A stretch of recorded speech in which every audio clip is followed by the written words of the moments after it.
Welcome to the show, the real Godfather himself. I think the deep down nested in me thing is helping people. There's no way I'm throwing away any of the shit I make. Right? Like, there's no It chance. took you No. forever. That you just also can't give away. Maybe you can gift it to kindergarten at one point or something. Oh, I don't want to kill kids, man. I am a jam donut. That must be some sports idiot. There's a nice feature on Instagram if you're using that as a listener. It's called a story, and that will make people aware of what you are currently failing at, and you should show that you are currently failing at that. Hello and welcome to Make Ideas Reality, the podcast. This is a podcast dedicated to everyday creative heroes making their ideas reality that wouldn't necessarily get their story heard. I hope to inspire you with their stories, give you courage to leave your comfort zone, think big, and be the badass creator you were meant to be. I'm Justin White, aka the Garage Avenger. Let's do this!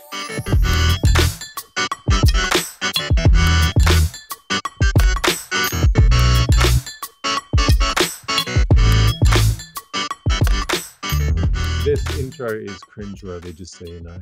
Uh-oh. Hello and welcome to Make Ideas Reality, the podcast. Today's guest is not what you would call famous, but you all know him or know of him. He's the man pulling the strings with all the connections. He'll make you offers you cannot refuse, or you'll be swimming with the fishes. So you better leave the gun and take the cannoli. Welcome to the show, the real Godfather himself, the Don Kjellski, aka Kjell Otto. Thanks. That's me, yes. I'm not the Godfather, though. I need to explain this to people because, so basically, I was about to go to Maker Central. I was looking on the website and I was looking at all these makers, that had listed themselves as coming to Maker Central. Mm-hmm. Now, this is Maker Central 2. I hadn't heard of Maker Central before that, so I was like, okay, who are all these people? And I started going down the list. I found you, and then I started to realize, okay, Kjell, he's like really seems to know a lot of other people, so this is kind of interesting. And anyway, we end up meeting at Maker Central, and I saw that you were running the stage with a lot of the interviews and stuff like that, and a lot of presentations. And I thought, God, he's on fire. He's just running all out. He's running all over the place. He's busy. And I thought, oh, that's interesting. He's a really cool dude, really nice dude as well. I'd love to get to know him a bit better. Then fast forward a couple of months, and I have like this summer, sort of end of summer Norwegian makers get together, and we're all having grilling a sausage on the barbecue and talking about things, and then all of a sudden your name comes up. And I will leave the names out of who was talking about this, but there was some people that have been on this show talking about you. Anyway, they started talking about the fact that they thought that you were the real Godfather. I'm not. Yeah, it's kind of funny how that all came to existence. So what got me into this whole maker scene thing was actually Laura Kampf. I discovered her channel a lot. I think, that's years ago. I think she had just above 1,000 or a few thousand subscribers, and I was very intrigued and liked her turn on how to build things, but show it off as a short film thing a lot. Her videography is just really, really nice, and it was something very different, right? Back in the day, there was no actually good made videos to how you can build things that are not tutorial like. which are also, they have their place, and I really like them, and I sometimes learn a bit more from them maybe, but they are not as pleasing and entertaining to watch, right? So that's how I discovered her, and I really got to like her. Became a bit of a fan, and yeah, the whole how do I get to these things was really the community we're in is such a great place to be in. When I first met her, I was saying, "Hey, I watched your vlog of New York's Maker Central podium discussion thing," and I thought, "Hey, that's so cool. We should do that as well." And she said, "Well, yeah, we should do that. Yeah." And all of a sudden, I realized, oh well, now I got to do it. She won't do that, so I got to somehow do that, right? And yeah, then on the first one at the Hannover Maker Fair, we had the biggest luck ever. Jaco was there, and Christiana from Get Hands Dirty, and Gerald, the Radsmith, and Sebastian Oliaris, and Lucas, and a lot of people that I now would consider friends. Right? It's not that I see them very regularly, although Gerald and a few others I do talk to very often. But it's not that they are in my life like right here. Sure, but you get to really appreciate the people that are so warm-hearted and only want the best for the whole group of makers. And after that thing, all of a sudden I got contacted. I saw on Jimmy's vlogs he's going to come to Europe, and I was very intrigued. Hey, what's that? And he said a name of an event, and it stuck a bit, but I couldn't 100% remember. And then some guy wrote me on Facebook, Nick. His name was Nick, and he said like, "Hey man, I'm doing a thing.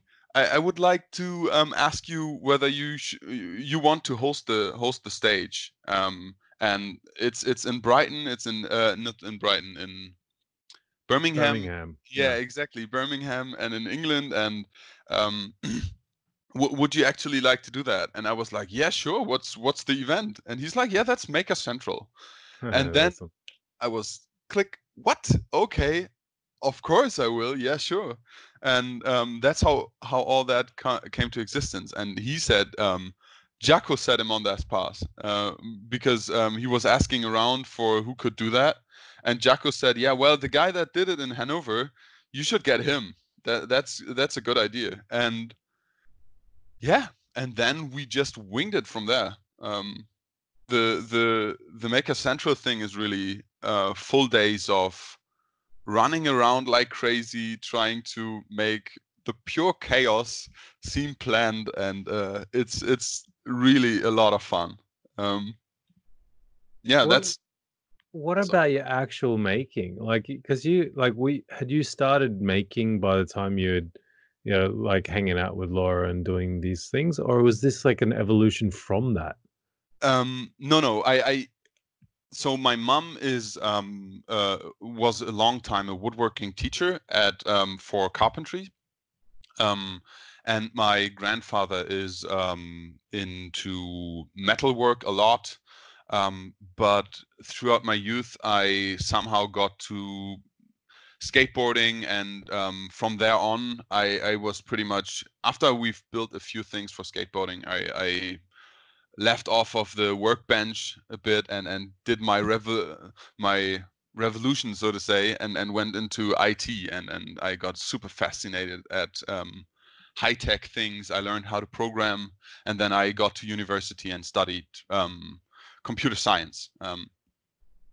And yeah, only in the last, let's say, 10 to 12 years or something, I really got back into the satisfaction you can get from building something that's physical. I think it comes a bit.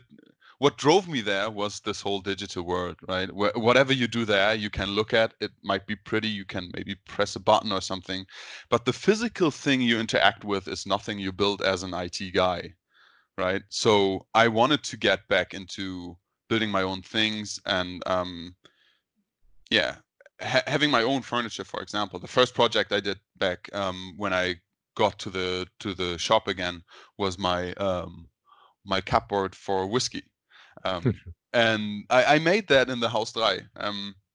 Yeah, and I was building for a few years. I built that. I got got got a bit of an introduction to metalwork by one of the other instructors, and now I'm also instructor at the open shop in the Haus 3. And yeah, then I back in the day, then I discovered Laura, I think.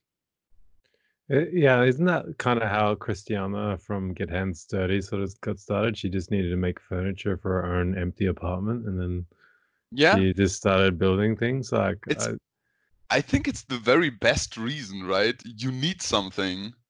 So what are you going to do? Either you save up the money to buy it and have something that is sort of what you wanted, or you or you think about what you actually want and then try to build it yourself. And that's really just the best feeling, that if you imagine something you've not seen before, you wanted a little bit of a twist on something you haven't seen yet, and then you build it exactly the way you want it, right? yeah.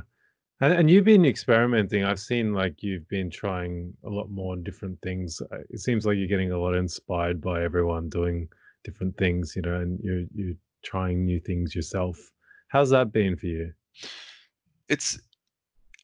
I think that's the most giving part of my journey in making, that it is just fine to not master something, right? And that is 100%. Yep. that is so cool. I mean, I'm really not good at anything. Gerald made a T-shirt, Makers Guild, and there are different trades on the back, right? And he had a few like woodworker and blacksmith and whatnot. Yeah. And I suggested Master of None, but he made it Jack of all trades. And that I really like. I'm not very good at perfecting and honing my skills to the level of a professional, because at one point I'm always thinking I can't put the exercise in anyway, right? So I'm trying to get as good as I need to be in order to build the next thing I want to build.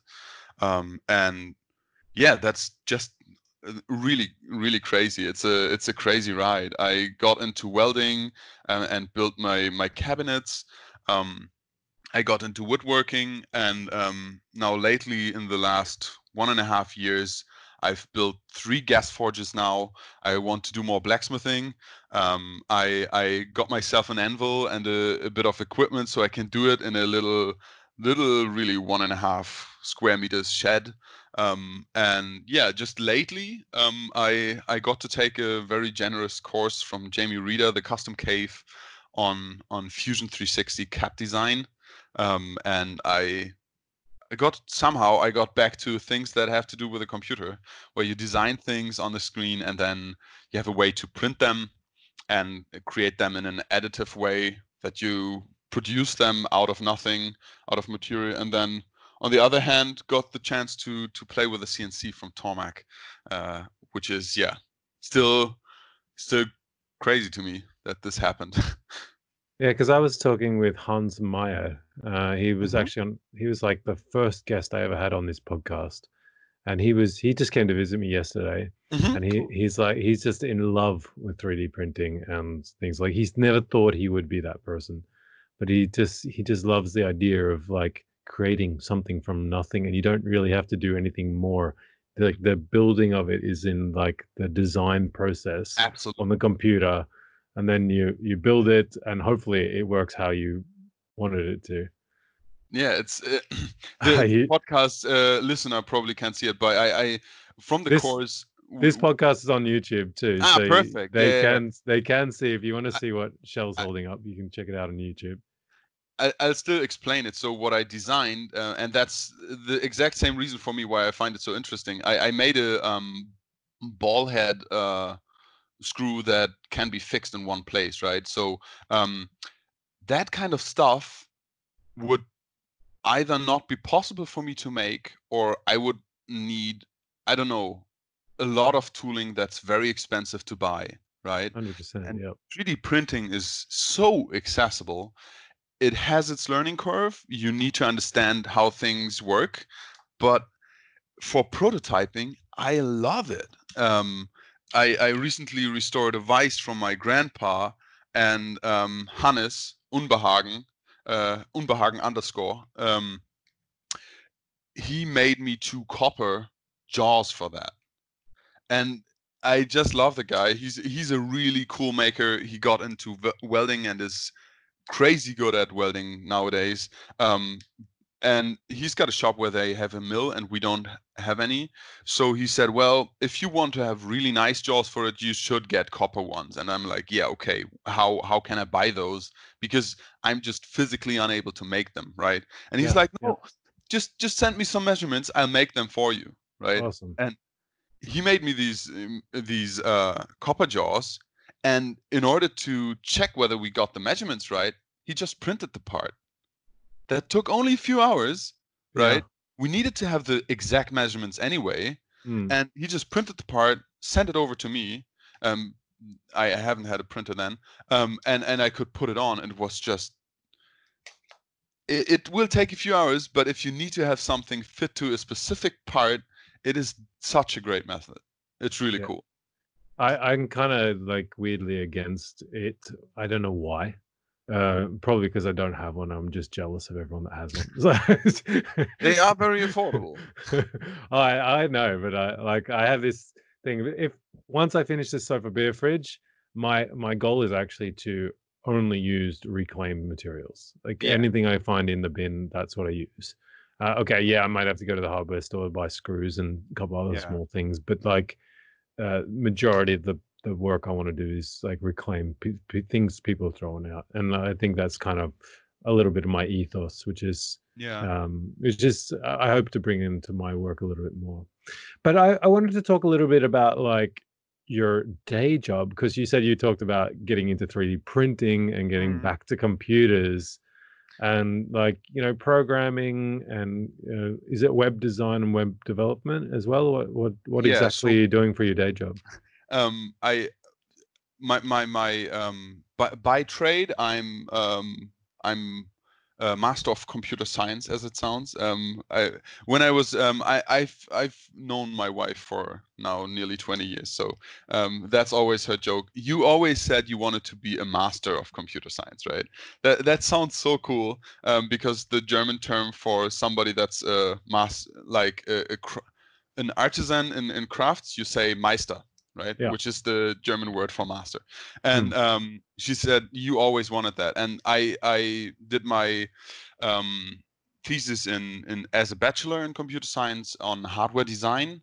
I built a compression mechanism for reading radar radio data. So it's on the very far end of hardware design and then chip design and that part. And then in my master's, I got into distributed system design and architectures that are fault tolerant and all these things. And then after my studies, I got into a project where I was able to design sort of a distributed system with a now very good friend of mine, that was able to provide classrooms for education. And on that end, we built the whole backend for that, the whole server infrastructure thing, and then all of a sudden we needed some sort of UI for it, right? And the old UI we had wasn't just up for the task, and we needed to think of something new. So we built the new UI as a website, but a website that you run on your computer. And yeah, so my currently I'm freelance software developer, as you say, and yeah, I've been doing a lot of different things, but lately I've specialized in web front-end development. Exactly, yeah. And we talked a little bit about this in the pre-podcast sort of chat. Is this is you like to do this type of work. It's not like you Oh yeah, hate it and want to do making full time, right? yeah. It's So the reason for me why I went from hardcore backend chip design to more front end visibility UI UX stuff. UX means user experience, UI is user interface. The parts that the user interacts with, right? The part that I find fulfilling in the job I do is I'm trying to solve real problems for people, right? Mm. And with a chip, you cannot show something that you improved the solution or that this is now better for them, right? If they are looking at I don't know, at an oscilloscope, they won't say, "Oh well, yay, this line is now a bit higher or lower or something," right? Yeah. It's very different with a UI. So if somebody says, "Hey, I need to do 15 clicks in order to get to what I need, can you please improve it?" Um, that is more relatable, and I think the deep down nested in me thing is helping people, and that is yeah, that is just so much nicer with web UI stuff. Yeah. Helping people. That's 100% who you are, Kjell. That's how I like. If I could, like, if you just put like a picture of someone that was just so giving and warm and genuine to help people and connect people, I'd put your picture. Um, Thank you. I and and I mean, I want to talk a little bit about the day job because I think it's important to talk about. When we had James Hmm. McEntee, from Molten Yeah. Make on, and he talked about this too. And he's not interested at all to making a full-time thing for him. He loves Yeah. his job. He loves being a doctor. Yeah. And for you, we talked about it as well. It's like, okay, well, I enjoy doing the work I do. And you also talked about the money factor, and I thought maybe you could sort of elaborate on that a little Yeah. bit because I find that interesting too. So whenever you get into a scene, you feel very welcomed in, and you really identify yourself with. I guess you at least have this little nick that will always keep you thinking about, hey, maybe I could make that my job, right? And I have thought about it, and I think, I mean, there's a few things you can do in order to make that happen. At one point, you were talking about 15 years. I think that's very realistic. Um, the biggest problem with this for me is, first off, I do have a lot of fun at what I do, and second off, I I am very privileged in this field I'm working in, because the market is pretty much empty. You can crank up the hourly rates like crazy, and you can make a lot of money with a lot of freedom. Mm. Really, I'm freelance software developer for a reason. Even if I would get paid very good in a corporate job, I can easily double that as a freelance developer, right? And the the money on it is very, very big. It's just big numbers that you wouldn't necessarily want to let go. And on the other hand, it's actually what I like as well, right? So the combination of being able to earn that much money with it, and maybe use that money to put a bit of time aside for my hobby and my passion, and or let's say my other passion, Yeah, of yeah. making, um, then that might just be a good combination. And yeah, I just love what I do as well, right? This whole high tech thing is, it's crazy. You have all the resources at your fingertips. You bring a few bucks into it, and you have a whole search cluster, and you can do graphic processing in the cloud, and you can build distributed systems that scale horizontally, and it's just nuts, right? And I love that topic, that whole thing as well. Yeah, because I mean, let's be honest. Going down the making route, uh, it's hard work, and there's Mhm. no guarantee of good money at all. Sure. And Yeah. and there is, if you absolutely hate your day job, then it looks very, very interesting. But I mean, Absolutely. Yeah. but if you enjoy your day job and you like what you do, like, why can't you do best of both? Mhm. And Sure. like, Yeah. And that money you earn too, like you're just saying now you finish this big contract. Now you have like a month and a half maybe free where Whatever I you don't pick, want to. right? Yeah, However long my savings will last me. Yeah. yeah, but you got that choice now because you had that money backup to Yeah. do that, Yeah. right?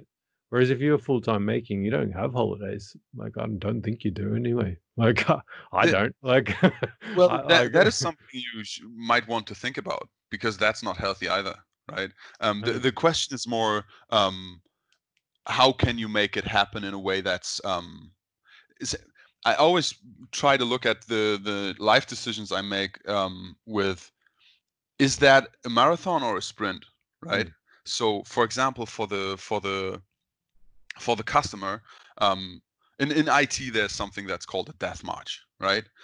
In a death march is we need to hit a deadline in 6 weeks. The work we have planned ahead to be done by 6 weeks is normally 10 weeks, and for a person more. Can you make that happen? And I'd say, yes, I will put in the hours. I will do that for you. A normal employee wouldn't do that, right? But I'm willing to do this because I know, first off, it's done after that, right? If the deadline was passed, we are sort of done anyway, and I can leverage on the time I have to put in and earn the money, mm, right? But you have to somehow find a way to, I don't know, get your head off of what you think about the 99% of time anyway, right? And for 100%. me, it's, as I said, I'm very happy that I can now take a bit of time off because the last 2.5 years was a very long sprint, so to say. I'm not good at taking vacations when I'm at a customer's contract, and they count on me, and I feel responsible. And yeah, that was also a bit of a special thing there because I took so many responsibilities. Yeah. Yeah, I mean, I do take time off. Like people don't think I do, but I do. I mean, like I got trapped in a rabbit hole today on YouTube. I was like watching parkour. Yeah, I, that's a fun I one. I was like so hooked. I was like watching these British, like this British parkour team, Hmm. and like watching their evolution, like over the years, and how it was super inspiring for me. Like watching these kids, right, just mucking around, like trying to do these amazing parkour moves. Mm. And then all of a sudden, like this year, they're like starring in a Michael Bay film. Ooh, holy ho, whoa. Yeah, right. And I was Okay. like, they've been doing it for 10 years and they're just doing what they fucking love. And then all of a sudden they're like the main parkour guys in a Michael Bay film. And I just think that's so fucking cool. I got Absolutely. trapped and like but I used I don't know 3-4 hours maybe Hmm. like in the last night and this morning like watching these guys. So Yeah, sure. I was like, holy fuck, how do they jump that? Holy shit. So yeah, I mean we all have to have a way to let off a bit of steam in between, right? Absolutely. Yeah. Do you Mm. do any exercising? I do a lot of like stretching and yoga Mhm. and breathing and stuff like that. That's to kind of level me out. That's like my morning routine. I'm That's going to a talk good about idea. Cool. I'm Uh-huh. going to talk about this in my next episode with Ah, Kristen. good. Yeah. Yeah, like I sort of touched on it a little bit in the last episode, but I'm going to go really into my like everyday sort of morning routine and how important that is for me. Oh, And yeah, that's a good one. mm, There are a lot of theories around the the routines you want to put in your life and that will um yeah, do you good. Um Although it's funny because I do have this vent for myself as well. The sports. Now since a few months I can't go to the gym anymore, or let's put it another way, I don't want to go to the gym anymore because mm, of the corona situation. Um and I'm still doing exercises at home with my wife and going out for a run and these kinds of things. But this is so good for me as well that you can just get off of the screen, right? And um, I don't know, just have yourself not looking at a screen all day, right? 100%, yeah.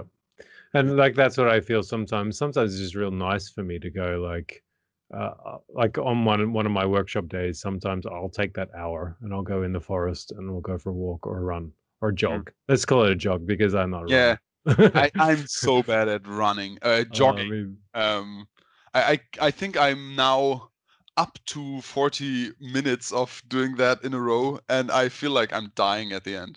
Really, it's I don't, I don't think you're the only one of the people listening that feels that way. Like, it's just so hard.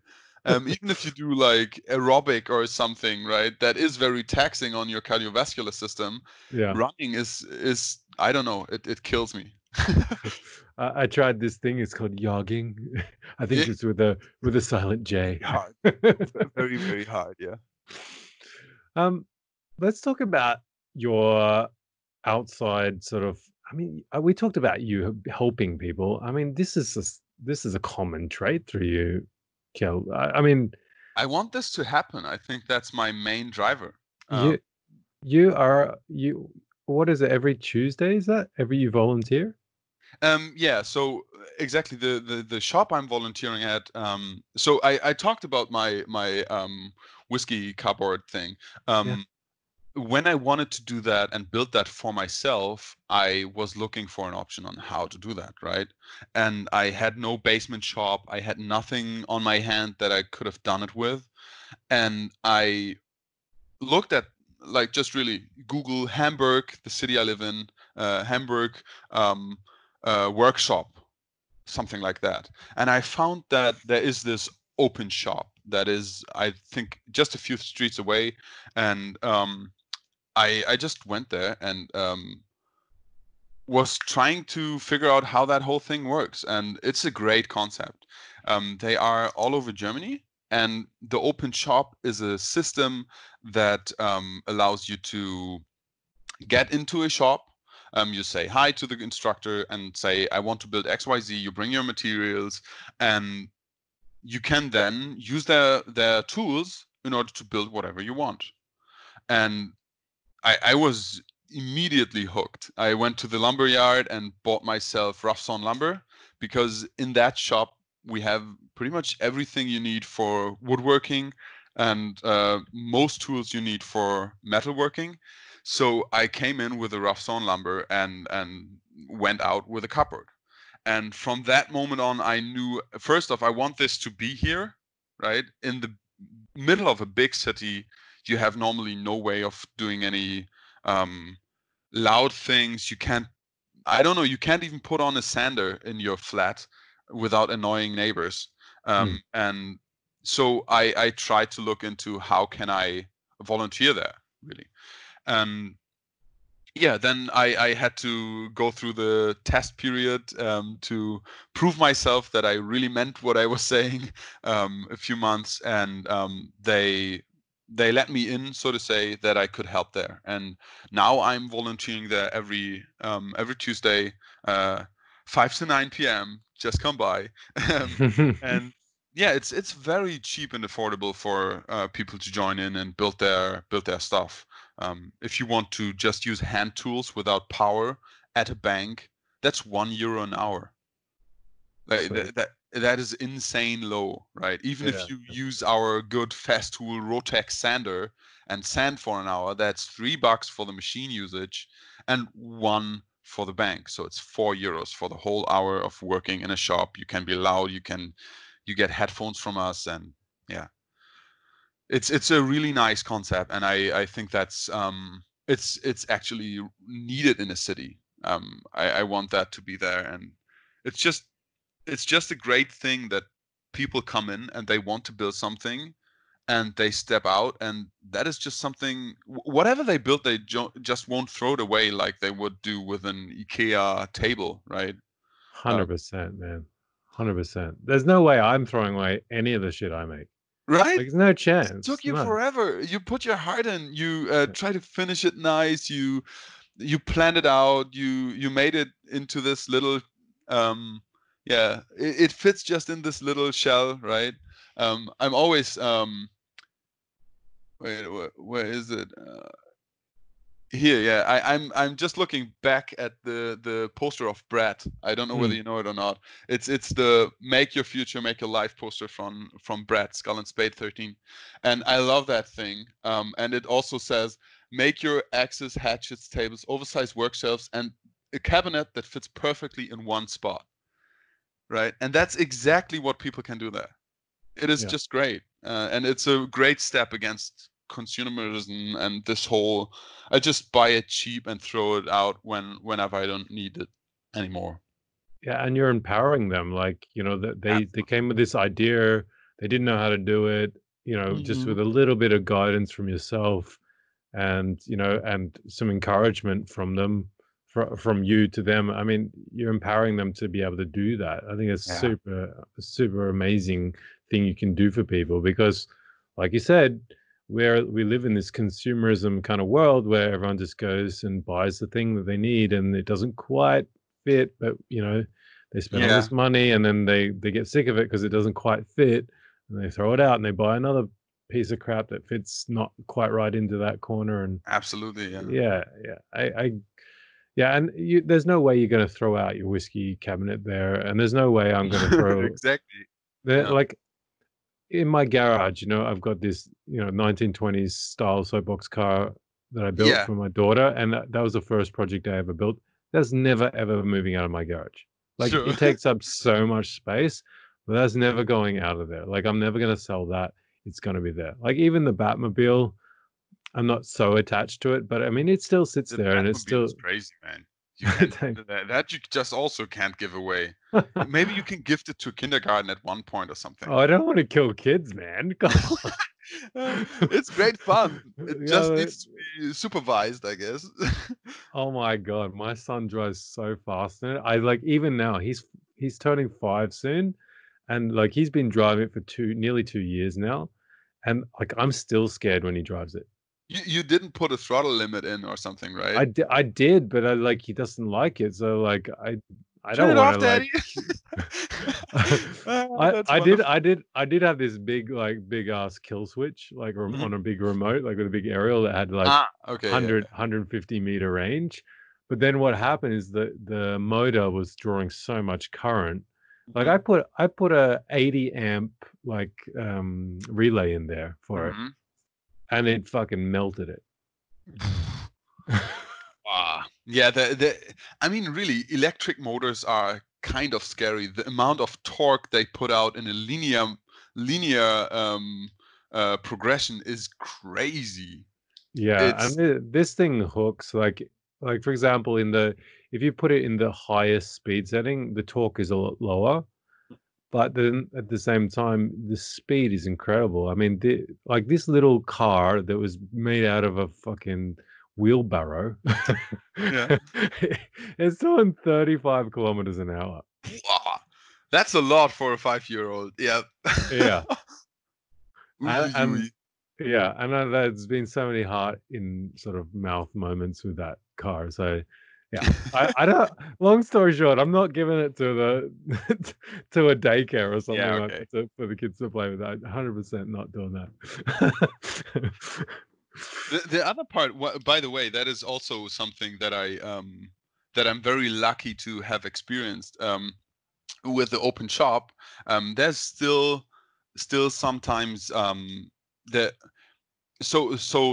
the ratio between men and women is not equal, right? And I think that's a society kind of problem. And the good part is I learned all basics about craft from my mom, right? So I never had this I can do that because I'm a man bullshit in my Yeah, head, right? yeah, And it's so cool because I can 100% yeah step up and say, well, you know, whatever you want to do in that open shop, you have to do it, right? We won't do that for you. We're here. We'll help you. We'll help you glue things together. That's always going to be a hectic, panic thing. Um, and we'll tell you, hey, maybe this is a better way to fasten that to that. Or for the big machines, we'll do it for you. So since we're volunteering, that doesn't cost extra, but the big machines cost a bit more. But the main reason why I find this so cool is that it is this empowering thing, right? Um, there was a woman that did her master's on bakery.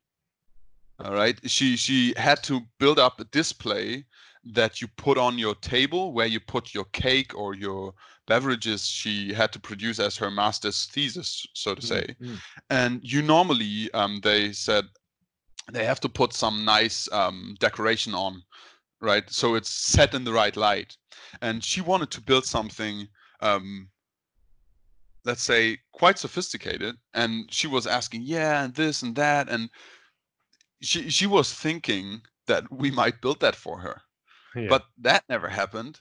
And the really, really nice part about that was that she came back after her exams, and she was very thankful that we could help her make the build of it happen. But she brought us cake, not because she was able to build that thing, but because she said, I can now build my own. 100%, man. That is. It's so key. It's a few weeks back, I went to a friend of mine and helped her friend to move a sofa, and she wanted to put a mirror on the wall, right? And she's like, yeah, can you do that for me? And I said, nope, but I can show you how you can do that. I love saying that to people. Right? And she's like, yeah, I can't drill a hole in the wall. I'm like, yes, you can. You just never actually tried. Trust me. And I was just giving her pointers, right? Well, this needs to be sort of level. It shouldn't be like pitch, jaw, roll, right? You just have to try and get it straight. And if it's not 100%, it doesn't really, really matter. Just try not to make the hole very much oversized, because then it can't hold, right? But yeah, I do think there's so much power in just trying things you think you would be failing at. And yeah, at the same time, I love working, getting a lesson from Ellen at the One Maker Fair. She showed me how to do. She was sewing with me and showed me how to do that. A little bag for my chisels, right? And I'm like the bloodiest beginner at sewing, and now I bought a sewing machine. Because now I can actually try and do a bit more on my own, right? Yeah, man. Yeah, and I get the same thing happen to me. Like, people find out that I'm pretty handy, right? Mm-hmm. And people will send me a message. Hey, I've got these Can you? I've got these chairs that I want to refurbish or something, right? Can you do this for me? And I said, yeah, I can show you how to do it. Yeah, that's a very good I response. always say that because it's just, I think I love empowering people, but I'm not going to spoon feed them. Yeah, Right? exactly. And majority of them don't want that. They don't want to learn. So that's okay. But I'd rather say that, and then that one person come to me and learn how to refurbish that chair with a bit of my guidance. Absolutely, yeah. And walk away more satisfied than, they paid me nothing for what it's actually worth. My work's worth. Yeah, sure. Right? Because they can't pay me what the reason why they're trying to contact me. They're trying to swindle a deal, where they get something cheap on the cheap compared to like industry, right? Sure. Yeah. So that's why I often turn around and say, well, I can show you how to do it. I think it's awesome, man. I love that Absolutely, bit. yeah. I think Yeah. I've given my tools to my friends more than I've actually used them myself. Because now I do have a small basement shop now, right? And I Yeah. have some really nice tools that I also, whenever I need to, I use them. But guess what? For the most things, I just go to the big shop and use a cabinet saw instead of my track saw, right? And so I think a few of my tools in my basement have been used more by my friends than myself. But the cool part is, I always just tell them, hey, look, I will show you how to use them, but I don't have the time. Normally, I use that excuse. I don't have the time to do it for you, right? So, yeah, that's I do think so as well. It's the best enabling people, helping people, yeah. And I think someone that enabled both of us, I weirdly think, is Laura Kampf. Yeah, so to say. I would also say Laura is a very unique addition to the maker community, because she's such a as her last merge says, she's such a connecting person, and she just loves the idea of inclusion, really, right? Inclusion and equality. Mm. And yeah, she is a wonderful person. I deeply admire for her skill set, and she's a friend, and she's just my wife put it this way: she's just so badass.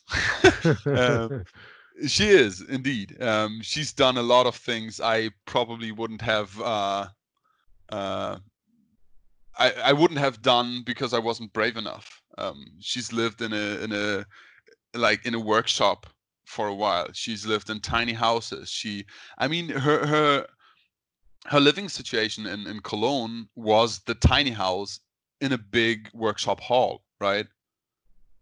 And I don't know, that's just so freaking badass. There's nothing staged on her. She's just exactly this, right? 100%. And I mean, actually, we have to thank her in some ways, because right now, you and I wouldn't be talking if it wasn't for her. Absolutely, yeah. And Because I mean, long story short, I watch a Laura Kampf video, then I follow her on Instagram, see a comment from someone, like the comment, follow him, find out he lives locally to me. Then we end up meeting up for coffee, talking about Makers Central. And then I end up going to Maker Central only because of that one guy, because I knew no one. I didn't even know what a maker was. I had no idea, yeah, and then, there we are, we meet. And then absolutely, here we yeah. are a year later, or a year and a half later, nearly, having a podcast and talking together. So Sounds a how, lot like the Impossibility Drive. yeah. Yeah, there has a bit of things to come together in order to make that happen, but that's just, yeah, that's But great. I always see that. I mean, like, you really don't know what connections or what a meeting, off chance meeting with someone or something does. The thing I would add to that is you need to put yourself out to make Absolutely. that happen. That So is like so crucial, I c- yeah. I can watch as many Laura Kampf bloody videos as I want, Hmm. but if I'm not including myself in the comments or connecting with people outside of Laura Kampf, then I can't make things like right now happen. And I think that's Absolutely. that's the key. And It is so crucial. yeah, I don't think I would have been able to do any of the things I was able to do, and I'm still very grateful to have done and want to continue that. I wouldn't have gotten to that when I wouldn't have tried to connect somehow, right? Um, for example, the guy I told you about that made me the copper jaws from my vice from my grandpa, right? The yeah, the vice itself will be a family heirloom, and the copper jaws that are on it now from Hannes. Um, I got to meet Hannes at the first Maker Fair. We did the podium discussion with all these people, and he was there, and he had the Laura Kampf merch on, and I had it on, and Laura had it on, and we took a group picture.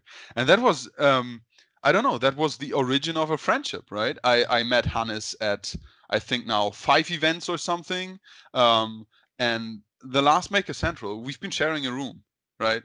He had a room booked on his name, and was like, yeah, but it's actually quite expensive. And I like, yeah, I know, right? I have a room, like a bed free in my room. We could share it and split the cost. And he's like, are you freaking serious? Like, really? And that's what we did. And it was just great. The whole connecting part needs you to be active first, because the part that you tend to forget as somebody that's sort of on Imager, the people say lurking. If you're only lurking on social media, it's just giving you, I would argue, a quarter of the experience, because the mm, interactions make it, right? It is just so cool to say, hey, I learned something from your latest video. What a great trick! I did it this way, and that might work for another situation in a better way. But yours is better for that. And all of a sudden you're talking to someone you beforehand only have watched videos of and would have never thought of connecting with, right? And at the next fair, when you meet the person, you might want to say, hey, I knew you were using that trick in your last video I was describing when we talked back to the other one, right? Yeah, but it's not only that, in my opinion. It's like people see that comment you leave and get interested, and then like, especially if you're providing valuable information to others or whatever and interacting in that way. I mean, then you open the door even bigger than that content creator that was making that video, for example, or posting that post. People get to understand who you are as a person, what you're doing. And I think for a lot of us, me not included, because I very much put myself in the extrovert category, but a lot of makers are introverts. A lot of people like their alone time in their shop and doing that sort of thing. And then I think it can be quite lonely. Like, even for me, who's an extrovert, like me working in my shop alone is not super fun sometimes. And then it takes a lot for me to just reach out and just say, okay, well, look, I need to connect with people. I can't just always be in my shop. Kind of actually why I started this podcast as part of it as well. I mean, like the amount of people I've spoken to now, the amount of connections I made, so good. I mean, I feel so privileged to be able to do this. It's absolutely fantastic. And it's a bit for me, it's also a bit of I see the maker friends I have sort of a bit of a let's call it a skill set toolbox, right? Yeah. If I don't have an idea on how to solve a specific problem, and I came up with 3 ideas that are all crap, well, guess what? I probably know 5 people that could give me some inspiration on this very specific method, right? Oh, it's not a toolbox, it's a library, man. Yeah, Like or a that. library. Yeah, a library is a way better word. Like there's so many people with so much good information on how you could do things or how you could approach things, or I mean, all you got to do is ask. 100%, man. For example, when I got into the CNC thing, right? Stu, who hooked me up with Tomac and made this whole thing happen, Yellowmark Inc. On Instagram, he's just my library for speeds and feeds, right? The funny thing is, if you design something digitally and then you want to print it or CNC it, it just doesn't end at the point where you have your model done. You then have to do the next step, right? Yeah. You can't just click a button and then it's happening. You need to figure out, hey, how hard can I push the machine? How fast can I print something? How hot should I put the nozzle? There's 1,000 things. It's not only this one rabbit hole, but also the derivatives of that rabbit hole. And it's just so good to have people to ask, right? There's so many people that know the in-depth holes of it, like how deep those rabbit holes go. They know everything inside that rabbit hole. I mean, there's so many people you can ask. It's so good. I think I wouldn't have gotten into 3D printing without Jamie and Duncan and the whole. We have this WhatsApp 3D printer group, and these people just can tell you, hey, yeah, this is because of that setting in that under menu there, and if you put this up a bit, it stops doing that. And discovering that, oh man, you gotta be patient. Yeah, it's a lot of fun. Yeah. Talking about fun, let's go into story time. Okay. Story time. She stared at the gown and thought, yes, this is something my husband would wear. You got a story to tell us, Kjell? A story. Yeah, there's a ton of things that I could tell, but I think I'll tell you about a family trip because that was like a very revealing kind of thing. Last Maker Central, I was at the gig I just finished, as I said, and I was kind of stressed out. I had to lead a team. I never did team lead or anything, and I wasn't sure whether I should be leaving the contract for that amount of time for having the vacation. And I went to Maker Central a day before, and started to build up with Nick and the boys from his team, which are really super cool guys.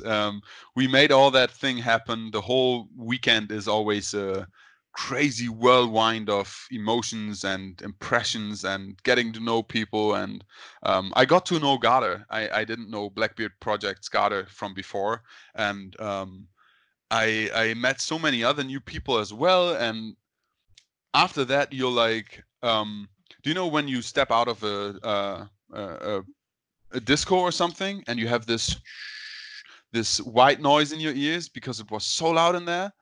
That's how I feel after such an event, a bit, right? Because it's such an overload. And we got to, we made that up before, and we got to join Steve from Moonshine Metalworks. He's just the best. And he said, well, guys, if you want, you can come over to Yeovil in Somerset, England. And we drove down there with a big van. With I think 9 people or something, and it was really just a great field trip as a family. Really, we went to the Airbnb I had there, and we put our stuff there. And he already organized a tour through how do you say that? An old factory where you make the rows for boats out of hemp. Like a twine factory. A twine factory, thanks. Yeah, I Yeah. forgot the word. A twine factory. And that was, I think I haven't been that relaxed for, I don't know, a year maybe before. It was just such a great experience because you go on a trip with people you technically know from maybe a few occasions on an event like that, right? And that's it. And then you get to discover, hey, these people are actually like proper lifetime friend material, so to say, right? Yeah.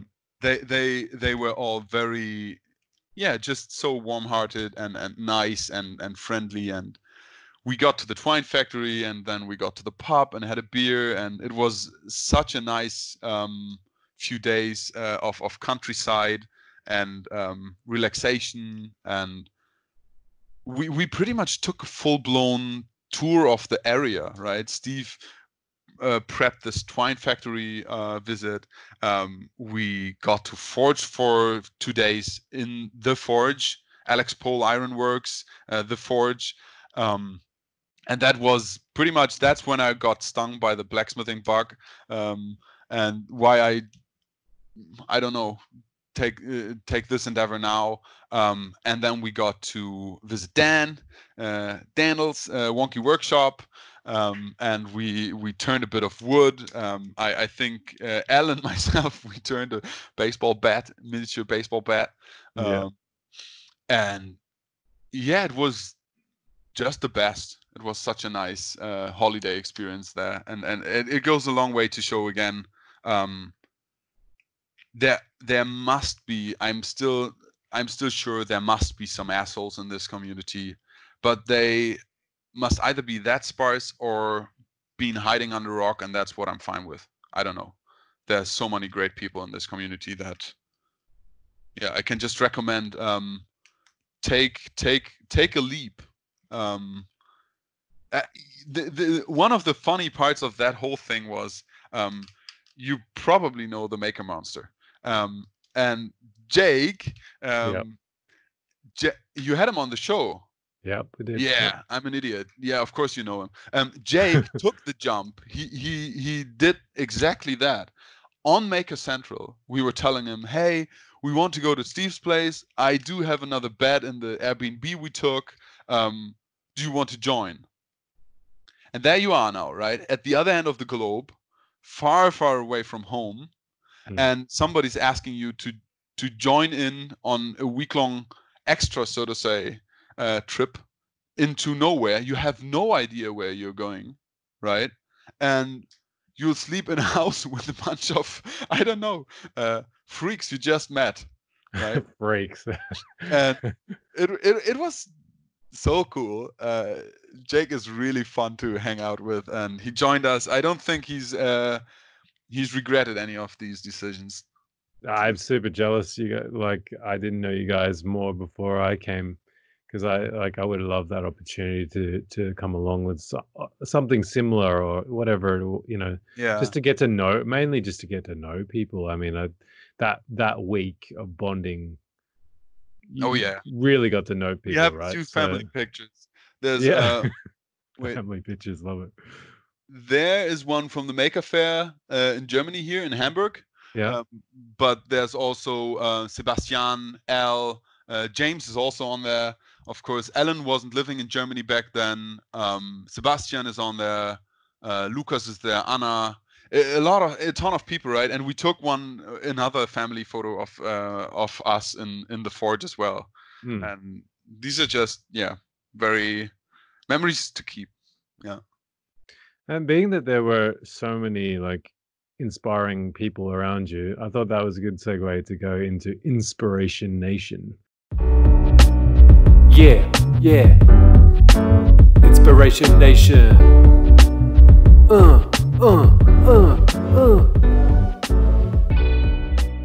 Yes.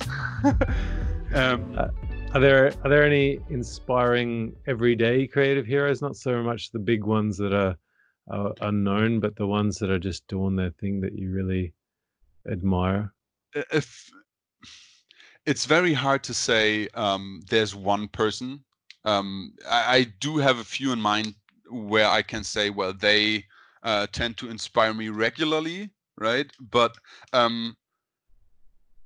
let's say I'm very bad at keeping my watch time low on on social media, because I really enjoy mixing all the projects people do and are inspiring with in my head. I think somebody that's very original and inspiring to me is actually Hannes, really the guy that made me the copper jaws. Yeah. He recently started a cutlery series with tools, stock right? with tools. Oh, And so good. they I love just it. look as if they were made to be this, right? I hope he's doing a batch of these coffee spoons. I I really like the versatility of Hassan, Habu official. He's just it was funny when I met him. He at the Berlin Maker Fair. It just was a click, and he was a friend, right? And he's doing so many things with so different disciplines, and always coming up with something that's very unique and different. Still inspiring till today. Bit of a boring one, but I'll keep it in there anyway. It's Laura Kampf, of course. She's just I don't know how she comes up with that stuff, right? And her drive is just very inspiring. Whenever she's got a new project in her head, he's like, "Fuck this world! I will make this happen, even if it's going down on it." Right? It is. I have to do that now, and that's very driving and inspiring and energy giving. Caro, wait, I need to man up for a second. Prop Shop Berlin, Caro. Caroline Hinz also have been on the show. She is insane. The skill set of that woman is nuts. She can work with any material you give to her, and she can make crazy things. Her sculpturing is I don't know how to do this stuff. I just can't grasp on how to get the skill set and how she's doing these. Yeah, and she always has these always a bit on the art side, and combined with her skill set, always coming out as I don't know, something you want to see at an exhibition. I feel. I mean, all of those guys, absolutely all of them. Like, I mean, Caroline's been on the show, but I would love to have all of them on the show at some point, just to pick their brains about not only what they make and what they do, but their mindset of how they go through life. And I think that's something that I hope to do with some of these guys in the future. So yeah. Love them. I love all of them. Let's go into random question. Random question. You ready? I'm ready. Yeah. Random question. All right, here we go. This one has an answer. I've decided I'm going to start doing something a little bit different with the random question. All questions, I hope, in the future will have answers, and they'll be a little bit related to the guest. Mm-hmm. A little bit. I say a little. Okay, here we go. In Germany, who was famous to have said, "I am a jam donut"? I am a jam donut. That must be some sports idiot. I don't know. Actually, I really honestly don't know. Everyone is kicking your ass right now. Okay. Is that the most famous? Oh, okay, I'll give you a hint. Okay. He's American. American. Ich bin ein Berliner. Jam donut is the Berliner. Oh, okay. Yeah, okay. That's I wasn't aware that jam donut is the Berliner, but if you would have said Berliner, then it would have been easier. Yeah. I think the. You're failing here. Your time's up. I would decide. Yeah, that's just fine. I failed there. It was JFK. Yeah, JFK. But is there? How do you say to Franzbrötchen? I don't know what that means. It's a cinnamon bun. Is a donut not with a hole in it? I'm failing again. Yeah, but your jam donut is the one that has jelly in it. You know. Okay. Yeah. Is that another I was dilemma? thrown off by the donut, really. I was always thinking, how a donut is something with a hole in the middle. Yeah, I failed this one. I'm sorry. Yeah. All right. Well, let's move on from your failure to know your own German history. No, I shouldn't say that. I'm very good at that. I shouldn't say that. I threw you. I miscalculated the whole knowing what a donut was with translating in German. So there you go. It's all good. No, I'm actually really bad at history in general, and the German one as well. Yeah, I'm also bad at geography. If that helps for the next one. You're welcome on anytime. I will then ask you again a geography question. Perfect. Yeah, let's talk about something you actually can help us with. Let's go into Hack Attack. This is Hack Attack!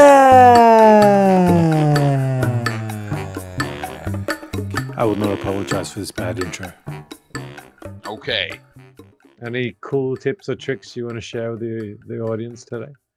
I don't think it's that cool. I could give you some things I like to do in the shop, but I think that's what everybody does. I would actually think you should utilize people you already have connections with. That is my main goal in this community, to learn and first and foremost connect others. As we just talked before, right? If you have a problem you seem to not be able to solve, if it's solvable, and that's like true for pretty much everything, you might just want to reach out. There's a nice feature on Instagram, if you're using that as a listener. It's called a story, and that will make people aware of what you are currently failing at, and you should show that you are currently failing at that. I had a few occasions already where I was putting out a story and said, okay, I would step away from my problem right now, and I will still show it to the public, so to say, to the friends who are following me. And before I step away and go for a walk or get a new coffee or whatnot, right, or go for lunch, I will put out a story that says, it's miserable. I feel bad. It seems unsolvable. this is what I'm failing at. And then chances are there's going to be people that know how to freaking solve this. 100%, man. And Yeah. I don't know. There were a ton of things where I wasn't able to figure out how to get the right angle for a different piece. Or I mean, if you want to learn tricks, Jimmy Diresta and Laura put out tricks videos, and they are mind-blowing. How easy you can make complicated things is insane, and I never invented any good tricks on my own, I guess. But I mean, that's a good trick, and it's like, that's a hack, 100% a hack. You know, put your problems out on Instagram Yeah, stories and let the people that care about you, are following you, help you. Yeah. I mean, 100%. That's awesome hack, man. Like, and I think people forget that, right? Yeah. Yeah, That's my hack. I like that hack. I love it. I love it. Let's wrap it up.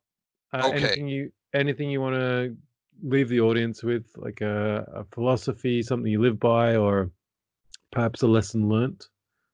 I would say one. I try to live by, right? That won't always work. And it's very bad to do that in the work environment. At least if you want to earn your money. But I want to say I try to always first give, right?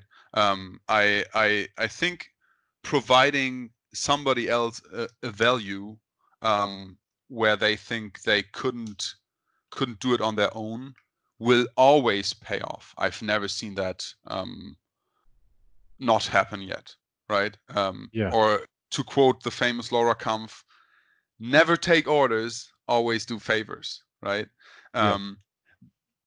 That is very special to my heart. I will this evening. I will go to a guy I didn't know 2 weeks before. I connected through a designer of my last gig, and they have a studio and they want to have a functional wall thing where you can do workshops on.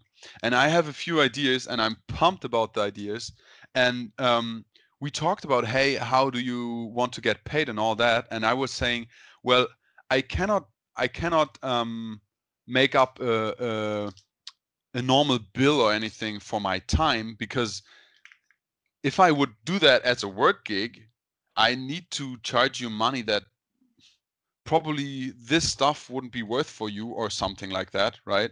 Yeah. And I do know whenever I might need a new portfolio, some ideas on the next digital project I'm doing or whatnot, I know a person that I could at least ask for, hey, what do you think about my initial ideas, or something like that, right? And this always give and take. I try to give first. Yeah, I love that, because there's a book written by Gary Vaynerchuk. called Gary V. Yeah, Gary V. Jab, Jab, right hook. So it's like give, and ask, not take. Exactly. Ask, right? Exactly. And I think that's something that we can all live by. I think that's a great way to finish up the podcast. Where can people find you, Kjell? It's Kjellski pretty much everywhere. KJELLSKE. I Kjellski on Instagram, and I do every once in a very long while put out a video on YouTube. I'm normally to be found by this. I try to make my avatar picture to be the same everywhere, except on the professional social networks, LinkedIn or Xing or something like that. But yeah, Kjell Otto or Kjellski, you can find me by easiest. Awesome. Hey, thank you so much for being on. It's been great. It's been awesome to also get to know you over our little pre-podcast chat as well. And it's been amazing. Thank you so much for coming on. Thank you, everyone, for listening. Before you go, follow Kjell if you're not already doing so. Be sure to tell a friend about the podcast. I would really, really appreciate it. Let's get people's stories heard that maybe don't get their story told so often. And if you want to be one of the cool kids, you can join the GA Nation by heading over to Patreon. Otherwise, you can support me just as much by leaving a dead horse's head in someone's bed that might dig the podcast with a note attached. Listen to the Make Ideas Reality podcast if you want to live. Or you could hack into your country's automatic traffic alert broadcast system and play this podcast through it. If you want to give me some feedback on the podcast, or you just want to say hi, you can send your DMs to @GarageAvenger on Instagram.